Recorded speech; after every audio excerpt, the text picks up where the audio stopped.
Kamusta po kayo? Bago po ang lahat, first things first.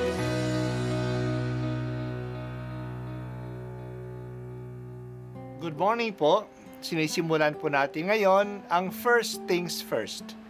At dito po, tinatalakay natin sa unang bahagi ng umaga natin ay ang first readings na binabasa po sa banal na misa. Ito pong tinatalakay natin kasi madalas po marami na tayong alam tungkol sa gospel readings. Pero konti po ang nagsasalita sa first readings. Pero ang first readings, bahagi din po yan ng Biblia, ng banal na kasulatan. Kaya susubaybayan po natin ang mga first readings, basahin po natin at kuminsan kailangan ng basahin ng 2 o 3 beses bago maintindihan kasi hindi po tayo familiar sa mga istorya at sa mga kaisipan na tinatalakay dito. Ang pagbasa mula sa unang sulat ni Apostol San Pablo sa mga taga-Tesalonika. Mga kapatid, hindi na kailangang paalalahanan pa kayo tungkol sa pag-ibig na dapat iukol sa mga kapatid sa pananampalataya. Yamang itinuro na sa inyo ng Diyos kung paano kayo mag-iibigan. At ito nga ang ginagawa ninyo sa mga kapatid sa Macedonia. Gayunman, ipinakikiusap pa rin namin sa inyo, mga kapatid, na pag-ibayuhin ninyo ang inyong pag-ibig. Pagsikapin ninyong mamuhay ng tahimik. Ang inyong harapin ay ang sarili ninyong gawain. Magpagal kayo para sa inyong ikabubuhay, tulad ng sinasabi namin sa inyo. Ang salita ng Diyos. Salamat sa Diyos. Nagpapaalaala si Pablo, hindi dahil sa hindi pa alam ng mga sinusulatan niya ang mga sinulat niya. Alam na nila ito. Itinuro na niya ito sa kanila noong nandoon siya sa Tesalonika. Alam na nila dapat na sila'y mag-ibigan. Kilala nga ang mga taga-Tesalonika na mapagtanggap sila sa mga kapatid na Kristiyano sa buong lalawigan ng Macedonia.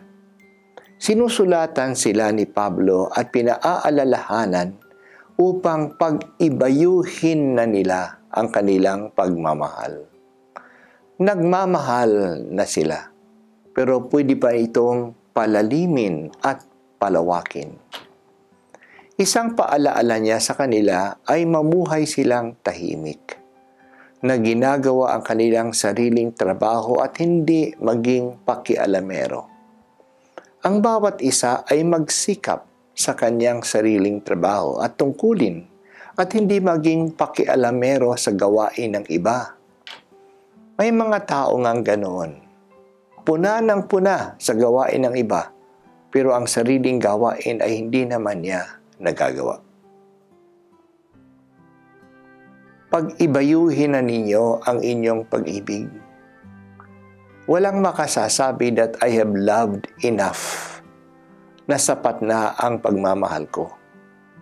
Ang pagmamahal ay isang bagay na palaging mayroon room for improvement.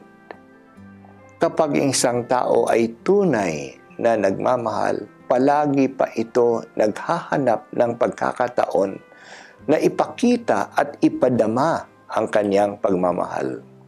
Love is creative. Malikain ang pag-ibig, kaya malikain ang taong nagmamahal. Isang magandang panalangin sa Diyos ay, Lord, I love you. Teach me how to love you more. Sana palagi tayong lumalago sa pagmamahal. Hindi lang sa Diyos, pati na rin sa ating kapwa, lalo na sa mga malapit sa atin, sa mga taong kasama natin araw-araw, sa bahay, sa trabaho, sa eskwelahan. Kung talagang mahal natin sila, makakahanap tayo ng bagong pamamaraan na ipadama ang pagmamahal sa kanila. Mas magiging matulungin tayo sa kanila.